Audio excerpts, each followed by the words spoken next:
Hello everyone and welcome again to psycho. Lab stand के free chapter wise series में आपका स्वागत है। इस सीरीज के माध्यम से हम लैब स्टैंड का जो ऑफिशियल सिलेबस है उसे कवर कर रहे हैं। पिछले वीडियो में हमने कार्बन एंड कंपाउंड चैप्टर को शुरू किया था, जिसमें हमने कार्बन के बारे में देख लिया था कि कार्बन क्या होता है, कार्बनिक यौगिक क्या होता है और हाइड्रोकार्बन्स क्या होता है, ये सब देख लिया था हमने बेसिक। ओके, तो आज की इस वीडियो में हम आगे देखेंगे और आपको पीडीएफ टेलीग्राम चैनल पे मिल जाएगा। ओके, चैनल पे मिल जाएगा और पीडीएफ तभी मिलेगा जब ये पूरा चैप्टर खत्म हो जाएगा। तो आज की वीडियो को शुरू करते हैं। सबसे पहले देखते हैं कि कार्बनिक यौगिक के रासायनिक गुणधर्म। Okay, chemical properties of organic compounds. Okay, तो ऑर्गेनिक कंपाउंड को हमने पिछली वीडियो में देख लिया था, ऑर्गेनिक कंपाउंड क्या होते हैं। ओके, तो इसके रासायनिक गुणधर्म देखते हैं। ओके, सबसे पहले दहन देखते हैं। अगर इसको हम जलाएंगे तो क्या होगा। देखिए, हमने लिया एक कार्बनिक कंपाउंड जैसे कि CH4 मीथेन लिया। ओके, इसको हमने ऑक्सीजन की प्रेजेंस में जलाया, इसको दहन किया तो क्या बनेगा। देखिए, CO2 गैस निकलेगी, जल बनेगा और ऊष्मा तथा प्रकाश निर्मित होगा। ओके, यानी कि इसमें जब हम किसी कार्बनिक कंपाउंड को जलाते हैं, उसका दहन करते हैं, तो हमें क्या प्राप्त होता है। ऊष्मा यानी कि एनर्जी, एक प्रकार की एनर्जी, और लाइट यानी कि प्रकाश प्राप्त होता है। ओके, तो इसी रिएक्शन का यूज़ हम कहाँ पे करते हैं, फ्यूल में करते हैं, ईंधन के रूप में करते हैं। ओके, ईंधन में जितने भी मटेरियल है वो सब क्या है, कार्बनिक कंपाउंड है। ओके, तो जब उसको हम जलाते हैं तो हमें क्या मिलता है, बड़ी मात्रा में ऊष्मा और प्रकाश मिलता है। ओके, कार्बन तथा इसके यौगिक ईंधन के रूप में इस्तेमाल किए जाते हैं। ओके, क्योंकि दहन पर प्रचुर मात्रा में क्या देते हैं, ये ऊष्मा और प्रकाश देते हैं। ओके, जब हम इसको जलाते हैं तो बड़ी मात्रा में क्या देते हैं, एनर्जी और लाइट देते हैं। ओके, ऊष्मा और प्रकाश। अब आगे देखिए, जो संतृप्त हाइड्रोकार्बन है, हाइड्रोकार्बन हमने देखा था दो टाइप के थे, सैचुरेटेड और अनसैचुरेटेड। तो जब हम संतृप्त हाइड्रोकार्बन को वायु की उपस्थिति में जलाते हैं तो ये कैसे जलती है, ब्लू फ्लेम के साथ जलती है, नीली ज्वाला के साथ जलती है। ओके, सैचुरेटेड हाइड्रोकार्बन कैसे जलेगा, नीली फ्लेम के साथ जलेगी। और अनसैचुरेटेड जो असंतृप्त हाइड्रोकार्बन है उसको जब जलाएंगे तो ये धुएं वाली पीली ज्वाला उत्पन्न करती है। ओके, यानी काला तो धुआं निकलेगा और ज्वाला कैसे निकलेगी, फ्लेम कैसी होगी, पीली कलर की होगी, यानी कि येलो कलर की फ्लेम होगी। ऐसा क्यों होता है, क्योंकि देखिए जो सैचुरेटेड है वो तो संतृप्त है, उसके पास जितने कार्बन चाहिए थे उतने सारे हैं। लेकिन अनसैचुरेटेड के पास क्या होता है, एक्स्ट्रा कार्बन होते हैं। देखिए, क्योंकि असंतृप्त हाइड्रोकार्बन में कार्बन की प्रतिशत मात्रा संतृप्त से अधिक होती है। ओके, तो अनसैचुरेटेड में क्या है कि कार्बन की मात्रा ज़्यादा है सैचुरेटेड से, और वायु की उपस्थिति में कार्बन का पूर्ण उपचयन नहीं हो पाता, ऑक्सीडेशन नहीं हो पाता पूर्ण रूप से। ओके, तो पूर्ण रूप से ऑक्सीडेशन नहीं हो पाता कार्बन का, क्योंकि कार्बन बहुत ज़्यादा है। तो इस प्रकार क्या बनाता है, ये CO2 बनाता है। ओके, नहीं हो पाता और CO2 बनाता है और काले धुएं के साथ जलता है और कैसी ज्वाला निकलती है, येलो, ओके, पीली ज्वाला निकलती है। ओके, तो इससे क्या पता चला हमको कि जो सैचुरेटेड हाइड्रोकार्बन है उसको जब हम जलाएंगे तो ब्लू फ्लेम के साथ जलेगी, यानी कि अच्छे से जले। देखिए, ईंधन का अगर हमें टेस्ट करना है कि ईंधन कौन सा अच्छा है, तो जो ईंधन ब्लू फ्लेम के साथ जलती है वो ईंधन अच्छा माना जाता है, और जो काला धुआं प्रोड्यूस कर रहा है तो वो तो पॉल्यूशन फैलाएगा ही, तो वो क्या होता है, खराब ईंधन होता है। ओके, तो सैचुरेटेड क्या होगा, ब्लू फ्लेम के साथ जलेगा। ओके, और धुआं कोई भी धुआं रिलीज नहीं करेगा। जबकि अनसैचुरेटेड क्या है, काला धुआं देगा और फ्लेम कैसी होगी, पीली फ्लेम होगी। ओके, अब नेक्स्ट केमिकल गुण है हमारा ऑक्सीडेशन, यानी कि ऑक्सीकरण। तो आपके जो बुक में दे रखा है ये वाला एग्जांपल दे रखा है हमारा एथेनॉल वाला। ठीक है, जो एथेनॉल को हम KMnO4 या फिर K2Cr2 में डालते हैं तो ये किस में चेंज होता है, एथेनोइक अम्ल में चेंज होता है। तो ये वाला पूछा भी गया है, वंदरों का एग्जाम में ये वाला क्वेश्चन आया भी था, तो ये इंपॉर्टेंट है। देखिए क्या होता है, क्षारीय potassium permanganate KMnO4, potassium permanganate का क्या होता है सूत्र, KMnO4, या अम्लीय पोटेशियम डाइक्रोमेट यानी K2Cr2O7 की उपस्थिति में अल्कोहल कार्बोक्सिलिक अम्ल में परिवर्तित हो जाता है। ओके, ये है अल्कोहल यानी कि C2H5OH, ये C2H5OH ही लिखा हुआ है। ये क्या होता है, एथेनॉल बोलेंगे इसको, या फिर इसको अल्कोहल बोलते हैं। ठीक, ये क्षारीय KMnO4 या फिर अम्लीय K2Cr2O7 की उपस्थिति में किस में चेंज हो जाएगा, एथेनोइक अम्ल में। ओके, CH3COOH, ओके, CH3COOH इसमें चेंज हो जाएगा। ओके, जब हम ऑक्सीडेशन करेंगे एथेनॉल का तो किस में चेंज हो जाएगा, एथेनोइक अम्ल या फिर एस्कॉर्बिक अम्ल। ठीक है, इसके बहुत सारे नाम हैं। ठीक, ये हो गया सेकंड केमिकल प्रॉपर्टी। थर्ड देखते हैं संकलन अभिक्रिया, जिसको बोलते हैं हाइड्रोजनीकरण। ठीक है, हाइड्रोनाइजेशन में देखिए क्या होगा, पैलेडियम या निकेल जैसे उत्प्रेरक यानी कैटलिस्ट की उपस्थिति में असंतृप्त हाइड्रोजन जोड़कर संतृप्त हाइड्रोकार्बन बनाते हैं। इसमें क्या हो रहा है, देखिए संकलन का मतलब क्या होता है, जुड़ना, और इसमें क्या जुड़ रहा है, हाइड्रोजन जुड़ रहा है। तो देखिए इसमें क्या होता है, असंतृप्त हाइड्रोकार्बन लिया हमने, अनसैचुरेटेड हाइड्रोकार्बन लिया, ठीक। इसमें हम हाइड्रोजन जोड़ते हैं और हाइड्रोजन जोड़ने से क्या बन जाता है, सैचुरेटेड हो जाता है ये, यानी कि संतृप्त हो जाता है। यानी कि संकलन हाइड्रोजनीकरण में क्या करते हैं, हम असंतृप्त हाइड्रोकार्बन लेते हैं, उसमें हाइड्रोजन जोड़ते हैं और उसे क्या बना देते हैं, संतृप्त बना देते हैं। ओके, और इसमें किसका यूज लेते हैं, पैलेडियम या फिर निकेल जैसे कैटलिस्ट यानी उत्प्रेरकों का यूज किया जाता है। ओके, तो देखिए इसी का जो ये वाला है, ये वाला इक्वेशन है, इसी का यूज हम कहाँ पे करते हैं, यूज हम कहाँ करते हैं, वनस्पति घी बनाने में। ओके, वनस्पति घी बनाने में इसी का यूज किया जाता है। तो देखिए जैसे ये है, ये असंतृप्त हाइड्रोकार्बन है। ओके, डबल बॉन्ड लगा हुआ है ना, असंतृप्त हाइड्रोकार्बन है। निकिल और पैलेडियम, निकिल या फिर पैलेडियम हमने उत्प्रेरक लिया, ठीक है, और इसमें क्या जोड़ दिया हमने, हाइड्रोजन जोड़ दिया। इसके बाद क्या बन गया, ये संतृप्त। देखिए सब में क्या है, सिंगल सिंगल बॉन्ड है।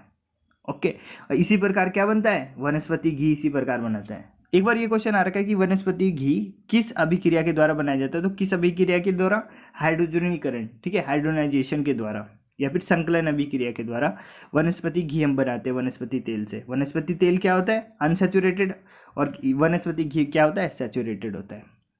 ओके, ये हो गया हमारा third chemical property.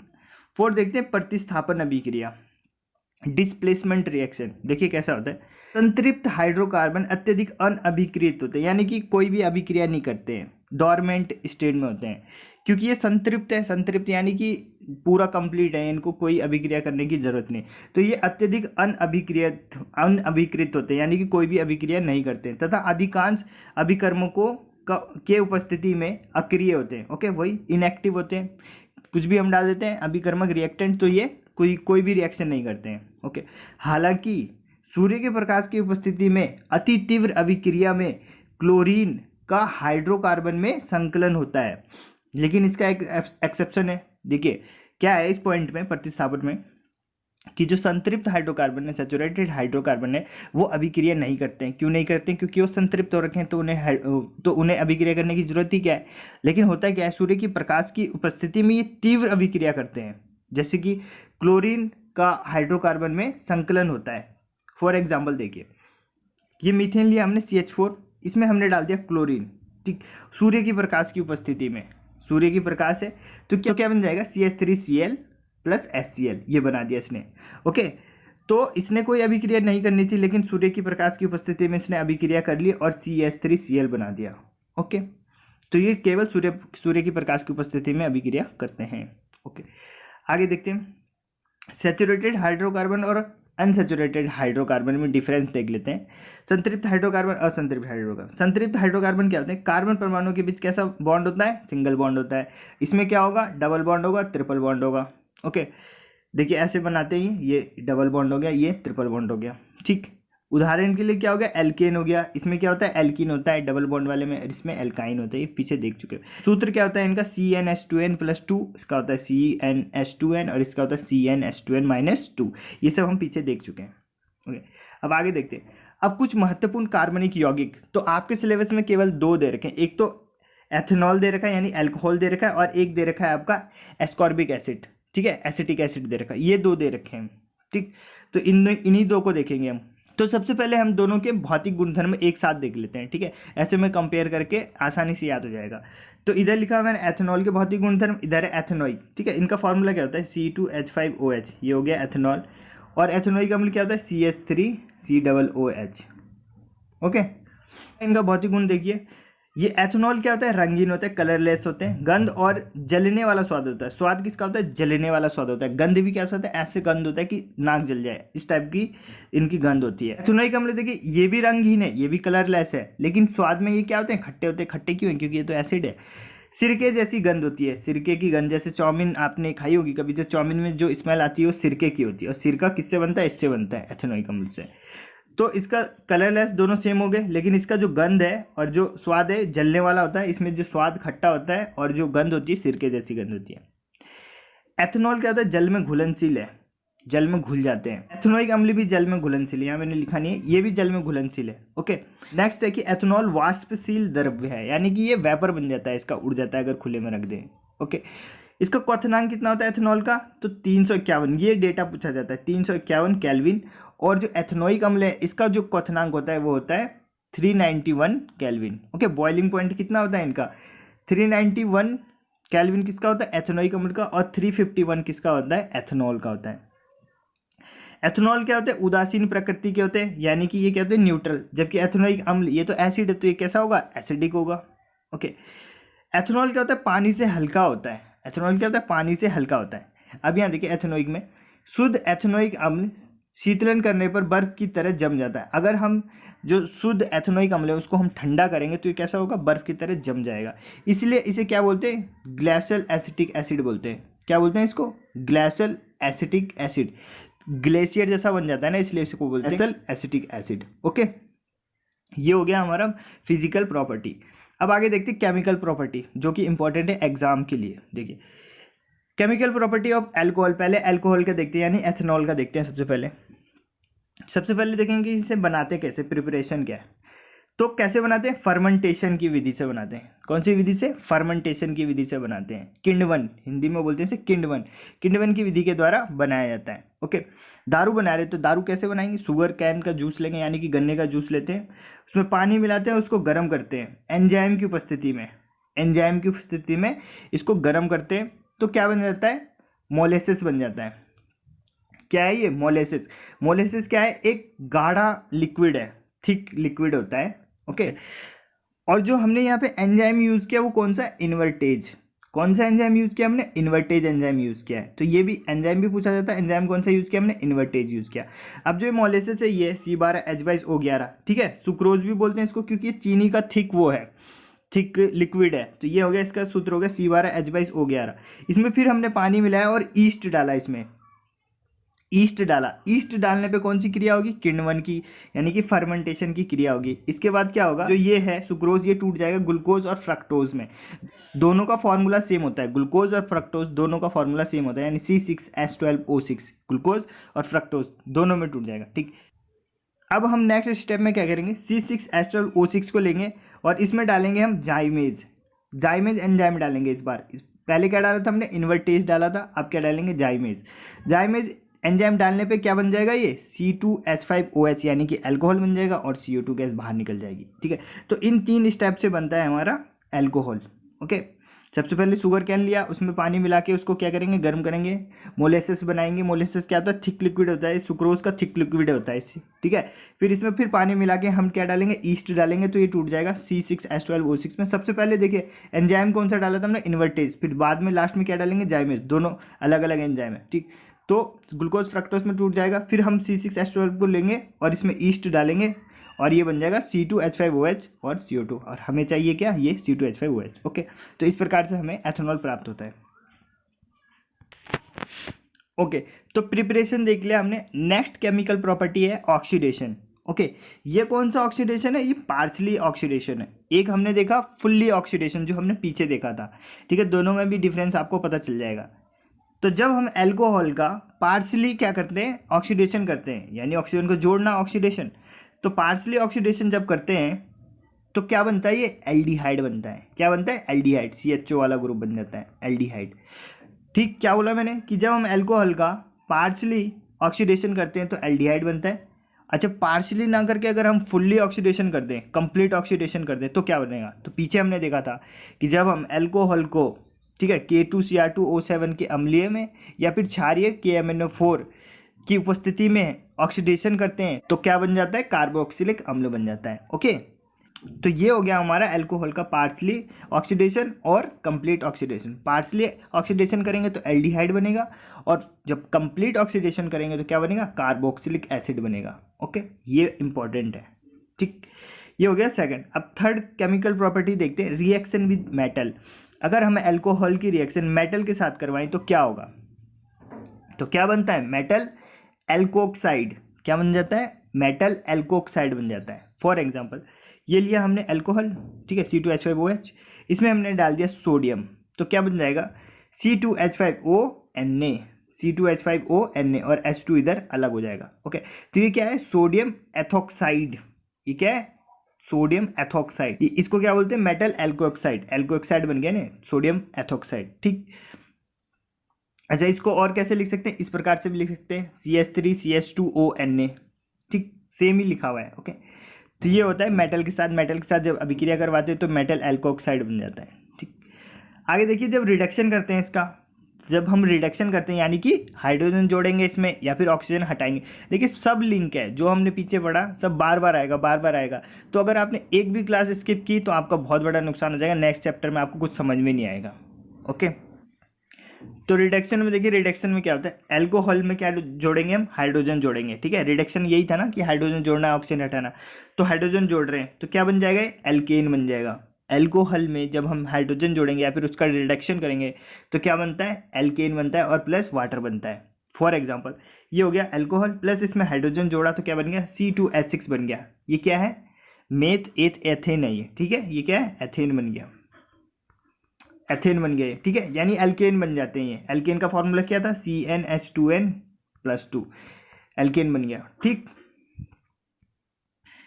Okay, fifth chemical property देखते हैं। फिफ्थ केमिकल प्रॉपर्टी है reaction with carboxylic acid. Okay, इसको क्या बोलते हैं, एस्टरिफिकेशन। एस्टरिफिकेशन क्यों बोलते हैं, क्योंकि इसमें एस्टर का निर्माण होता है। ओके, देखिए कैसे होता है, एल्कोहल लिया और कार्बोक्सिलिक एसिड लिया, इन दोनों की रिएक्शन करवाई H2SO4 की उपस्थिति में, तो क्या बन जाता है, एस्टर बन जाता है। एस्टर प्लस वाटर बन जाता है। और जो एस्टर होता है ना, इसकी स्मेल कैसी होती है, फ्रूट की जैसी स्मेल होती है, फल के जैसी स्मेल होती है। ओके, फ्रूटी स्मेल होता है। ओके, तो एस्टरिफिकेशन, ये क्वेश्चन भी बहुत बार पूछा गया है एग्जाम में।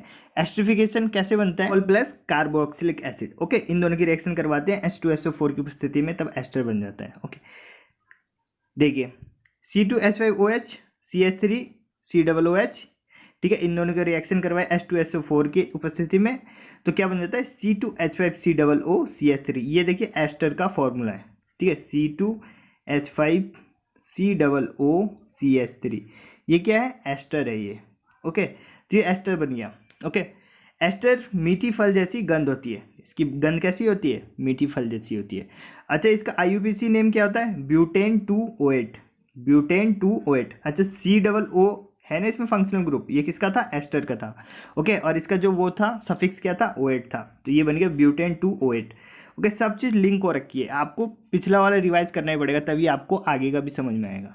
ठीक, तो ये हो गया इसके केमिकल प्रॉपर्टीज। आगे देखिए, डीनेचर्ड अल्कोहल। डीनेचर्ड अल्कोहल क्या होता है, विकृत अल्कोहल क्या बोलते हैं इसको। देखिए होता क्या था कि जैसे फैक्ट्री में अल्कोहल बनाते हैं, तो जो वहाँ काम करते थे तो उन्हें तो फ्री में दारू मिल जाती थी, तो वो पी लेते थे उसको। ओके, तो इसको रोकने के लिए ये बड़ी समस्या बन गई थी, तो इसको रोकने के लिए क्या किया कि फैक्ट्री में जो वर्कर हैं वो अल्कोहल को ना पिए, तो इसके लिए क्या किया उन्होंने, जो अल्कोहल है उसमें उन्होंने क्या डाल दिया, पॉइजनस सब्सटेंस डाल दिया, विषैला पदार्थ डाल दिया।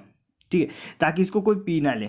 ठीक, तो जब हम अल्कोहल में पॉइजनस सब्सटेंस यानी विषैला पदार्थ डाल देते हैं तो वो क्या हो जाता है, उसी को बोलते हैं हम डीनेचर्ड अल्कोहल। अच्छा, कौन से सब्सटेंस डालते हैं विषैला, जैसे मेथनॉल डाल दिया। देखिए एथनॉल विषैला नहीं होता है, लेकिन मेथनॉल विषैला होता है, तो मेथनॉल डाल दिया, या फिर पिरिडीन डाल दिया। ओके, मेथनॉल या फिर पिरिडीन ये विषैले पदार्थ होते हैं, इसको डाल देते हैं अल्कोहल में, तो ये कैसा हो जाता है, डीनेचर्ड अल्कोहल होता है, ताकि इसे कोई पी ना ले। ठीक, ने एथनॉल के फिजिकल और केमिकल प्रॉपर्टीज को देख लिया है। अब देखते हैं कार्बोक्सिलिक एसिड के chemical property. Okay, physical property हमने ऊपर देख लिया, तो केमिकल प्रॉपर्टी देखते हैं कार्बोक्सिलिक एसिड के। तो सबसे पहले देखते हैं इसे बनाते हैं कैसे, प्रिपरेशन तो पीछे भी देख लिया हमने, 2 बार देख लिया कि अल्कोहल का हम कंप्लीट क्या कर देंगे, ऑक्सीडेशन कर देंगे, तो ये बन जाएगा कार्बोक्सिलिक एसिड। ये रिएक्शन भी आपको याद ही हो गई होगी, C2H5OH। इसका जब हम कंप्लीट ऑक्सीडेशन करते हैं तो क्या बनता है, CH3COOH। यहाँ पे आप लिख सकते हो इस वाली रिएक्शन को। ठीक, सेकेंड केमिकल प्रॉपर्टी है, देखिए reaction with metal, metal hydroxide, metal carbonate and metal bicarbonate, सबके साथ देखते हैं क्या क्या देता है। ठीक है, सब इंपॉर्टेंट है। तो सबसे पहले देखते हैं मेटल, तो सबसे पहले देखते हैं रिएक्शन विद मेटल यानी कार्बोक्सिलिक अम्ल। ये कार्बोक्सिलिक अम्ल है, इसकी हम अगर मेटल के साथ अभिक्रिया करवाएंगे तो क्या बनेगा, RCOONA प्लस H2। कौन सी गैस निकलेगी यहाँ पे, हाइड्रोजन गैस। देखिए सब में एक चीज़ तो कॉमन बनेगी, ये चीज़ RCOO एम यहाँ पे क्या है, मेटल, कोई भी मेटल हो सकता है एम की जगह, ठीक है। तो RCOOM तो बनेगा ही, पर सब में अलग अलग चीज़ निकलेगी। इसमें हाइड्रोजन निकल रहा है, इसमें जल, यहाँ पे जल और CO2 निकल रहा है, ठीक है। तो यही क्वेश्चन पूछा जाता है कि जैसे ऐसे क्वेश्चन आएगा आप में कि कार्बोक्सिलिक अम्ल की अभिक्रिया जब मेटल कार्बोनेट के साथ करवाते हैं तो कौन कौन से उत्पाद बनते हैं, इस टाइप से, ठीक। तो देखिए मेटल के साथ सबसे पहले देखते हैं, मेटल के साथ अभिक्रिया करवाया तो क्या बना, RCOONA प्लस कौन सी गैस निकली, हाइड्रोजन गैस निकली, ओके। सेकंड, जब हम कार्बोक्सिलिक अम्ल की अभिक्रिया मेटल हाइड्रोक्साइड के साथ करवा रहे हैं, जैसे कि सोडियम हाइड्रोक्साइड, इसके साथ करवा रहे हैं तो क्या बनेगा, ये तो बनेगा ही RCONO प्लस H2O बनेगा, जल देगा। मेटल कार्बोनेट के साथ करवाएंगे Na2CO3 के, तो क्या बनेगा, ये चीज़ तो बनेगा ही बनेगा, प्लस जल प्लस CO2 बनेगा, ठीक। और मेटल बाइकार्बोनेट के साथ करवाएंगे तो सेम बनेगा, यानी कि ये चीज़ तो बनेगी बनेगी प्लस जल और CO2 बनेगा, ठीक है। तो ये जो 4 इक्वेशन है ये काफ़ी इंपॉर्टेंट है, पूछे जाते हैं यहाँ से क्वेश्चन, ओके।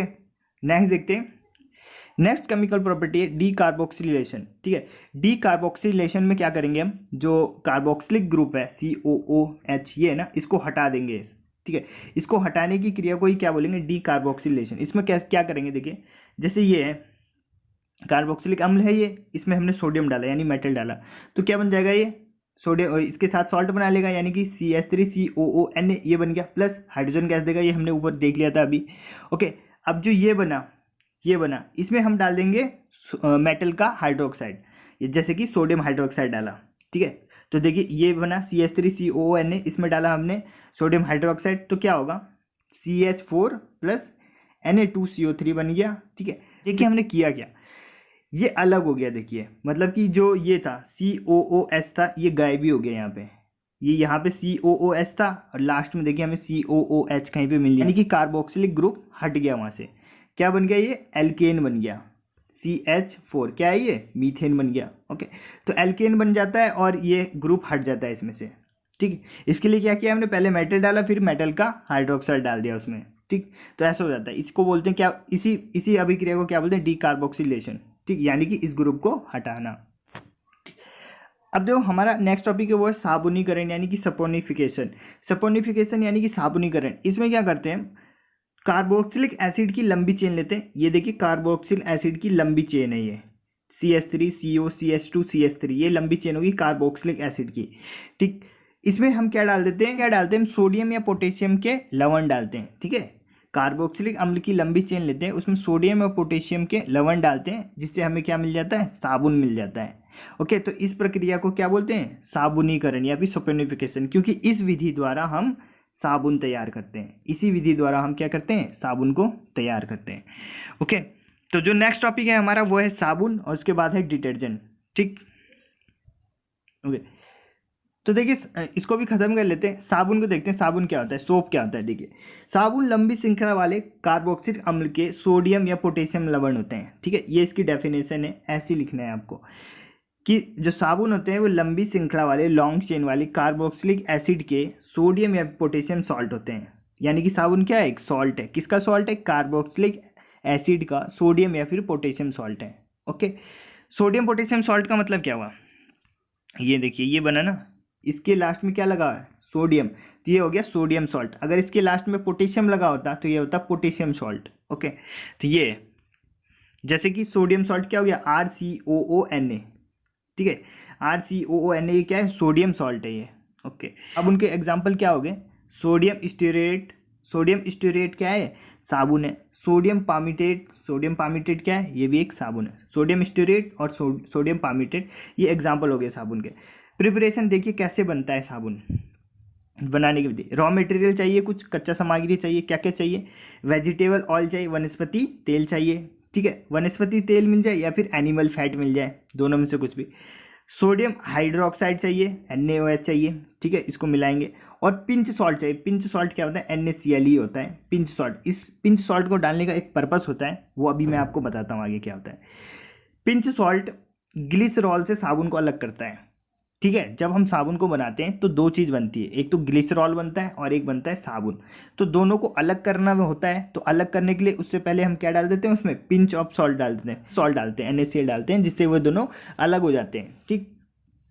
तो देखिए कैसे बनता है, वेजिटेबल ऑयल लिया या फिर एनिमल फैट लिया, उसमें क्या डाला हमने, NaOH यानी कि सोडियम हाइड्रोक्साइड डाला।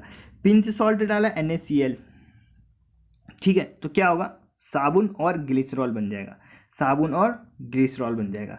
ठीक, अब देखिए आगे स्ट्रक्चर ऑफ सोप।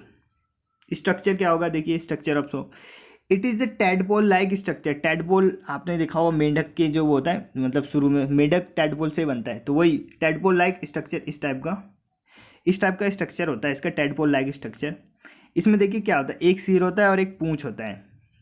सिर होता है वो तो होता है आपका सोडियम या पोटेशियम का सॉल्ट, यानी कि COONA, ये हो गया सिर, हो गया सिर इसका बना होता है। और जो पूंछ होती है, पूंछ क्या होती है, पूंछ होती है आपकी जो लंबी चेन होती है हाइड्रोकार्बन की। पूंछ क्या हो गई, लंबी चेन हो गई हाइड्रोकार्बन की। पूंछ किसकी बनी होती है, हाइड्रोकार्बन की लंबी चेन। और जो सिर होता है वो होता है सोडियम या पोटेशियम का सॉल्ट होता है, लवण होता है।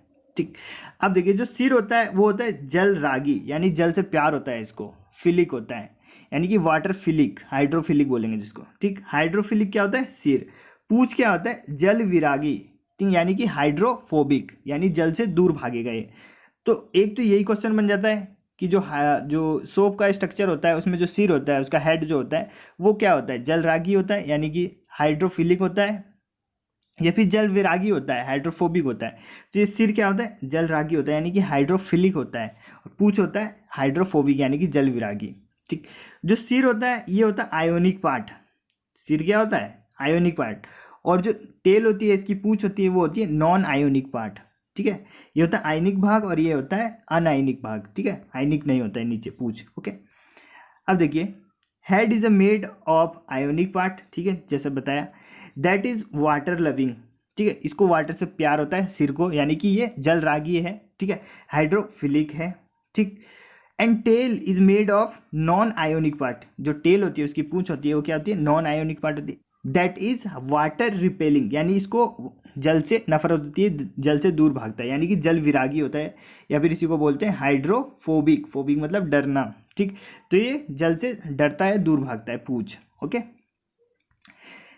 ठीक, तो देखिए सिर क्या होता है, आयोनिक पार्ट होता है, यानी कि Na, और देखिए ये है ना आयोनिक पार्ट, Na पॉजिटिव होगा और O2 माइनस होगा। ठीक है, तभी तो होगा आयोनिक पार्ट। ठीक है, तो अब आगे देखिए, तो यही मैंने यहाँ पे भी लिखा हुआ है। देखिए टेल क्या होता है, नॉन पोलर होता है। हेड क्या होता है, पोलर होता है।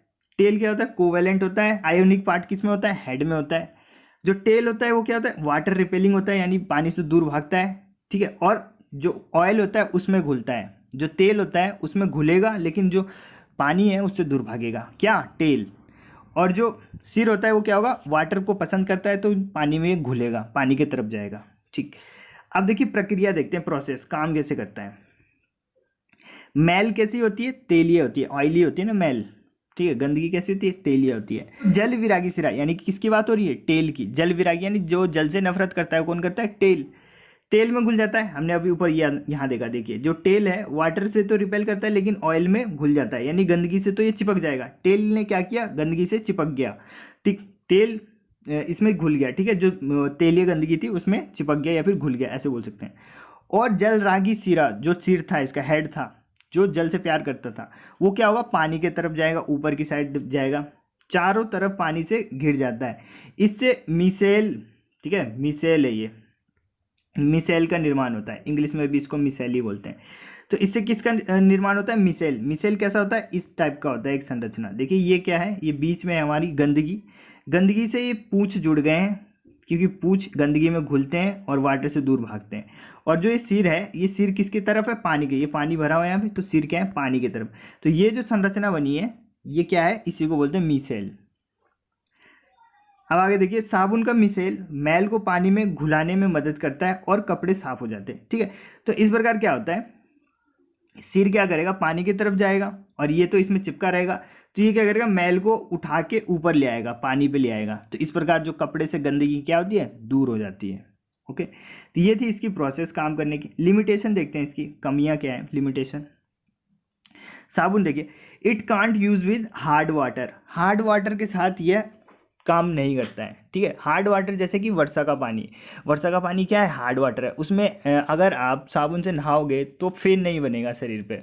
ओके, झाग नहीं बनेगा। ठीक, क्यों, क्योंकि जो सोप होता है वो हार्ड वाटर में काम ही नहीं करता है। ठीक, ऐसा क्यों होता है, देखिए, as hard water contains calcium and magnesium ion. Hard water में क्या होता है, कैल्शियम और मैग्नीशियम के आयन होते हैं। So when soap is used it interact with it and form insoluble PPT called scum. ठीक, तो क्या होता है हार्ड वाटर में, क्या देखा हमने, क्या क्या होता है, कैल्शियम और मैग्नीशियम के आयन्स होते हैं। तो जब हम सोप उसमें घुलाते हैं तो सोप क्या करता है, इसके साथ रिएक्ट करता है और क्या बना देता है, इनसॉल्युबल पीपीटी बना लेता है। ठीक है, प्रेसिपिटेशन बना लेता है जो कि नहीं घुलता है, इनसॉल्युबल पीपीटी। और इस पीपीटी को क्या बोलते हैं, स्कम बोलते हैं। ओके, इसको क्या बोलते हैं, स्कम बोलते हैं। जो कपड़ों पे चिपक जाते हैं, जैसे सफ़ेद धब्बे देखोगे कपड़े पे आपने, वही स्कम है। यानी कि जब कपड़े अच्छे से नहीं धुलते हैं, उसके ऊपर जो सफ़ेद सफ़ेद धब्बे रह जाते हैं, उसको बोलते हैं स्कम। वो क्या होता है, पीपीटी होता है, यानी कि प्रेसिपिटेशन होता है। ओके, तो ये इसी वजह से सोप हार्ड वाटर में सफाई नहीं कर पाता है। ठीक, पर इसके कुछ एडवांटेज भी हैं। ठीक है, एडवांटेज क्या है, देखिए, इट इज़ ए बायोडिग्रेडेबल यानी कि इसका अपघटन हो जाता है। यानी जो छोटे जीव होते हैं जो अपघटन करते हैं, वो इसका अपघटन कर देते हैं। यानी कि सिंपली बोले तो ये पॉल्यूशन नहीं फैलाते हैं, क्योंकि इनका तो अपघटन हो जाता है, समाप्त हो जाते हैं। तो ये बायोडिग्रेडेबल होते हैं। ठीक है, तो ये किसी भी प्रकार की पॉल्यूशन को काउज नहीं करते हैं, किसी भी प्रकार की पॉल्यूशन को नहीं बढ़ावा देते हैं। ठीक, तो ये इनमें अच्छी बात होती है। अब देखते हैं हम अपमार्जक यानी कि डिटर्जेंट।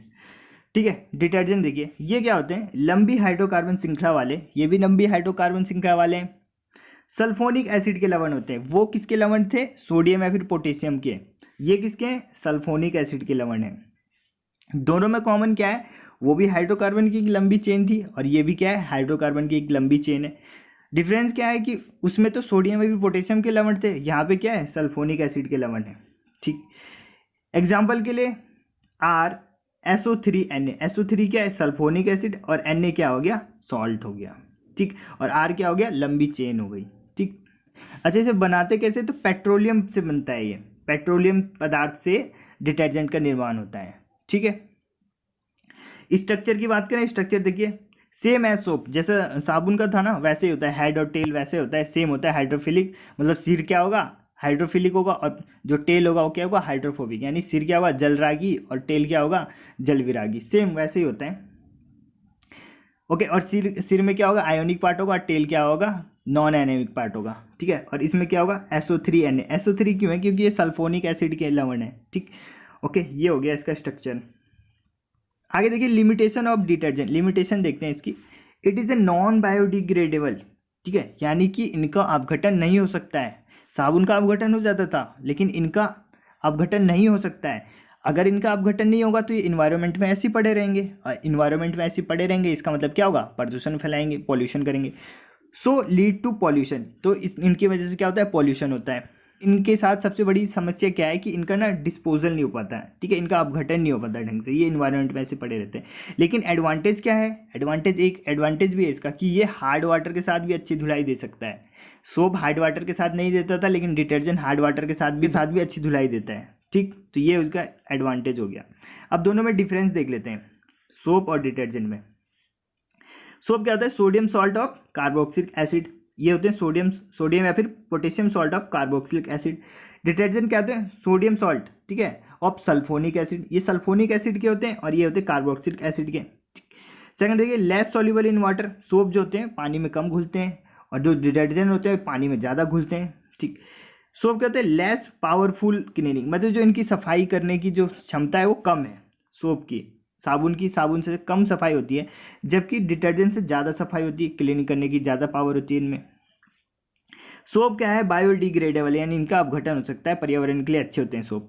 जबकि डिटर्जेंट क्या है, नॉन बायोडिग्रेडेबल है, पर्यावरण के लिए बहुत ज़्यादा हानिकारक है। Soap can't work with hard water यानी कि कठोर जल के साथ ये धुलाई नहीं कर सकते, और क्या बनाते हैं, स्कम बनाते हैं, देख लिया हमने। जबकि डिटर्जेंट क्या होते हैं, work with hard water, scum नहीं बनाते, हार्ड वाटर के साथ ये अच्छे से धुलाई करते हैं। ठीक, तो इसी के साथ ये चैप्टर यहीं पे आपका ख़त्म होता है। ठीक है, इसकी PDF आपको टेलीग्राम चैनल पे मिल जाएगी। ओके, और कमेंट के माध्यम से आपको जरूर बताना है कि ये वीडियो आपको कैसे लगी। अगर आपने इस वीडियो से कुछ सीखा है तो इस वीडियो को लाइक करें। मिलते हैं नेक्स्ट वीडियो में। जय हिंद।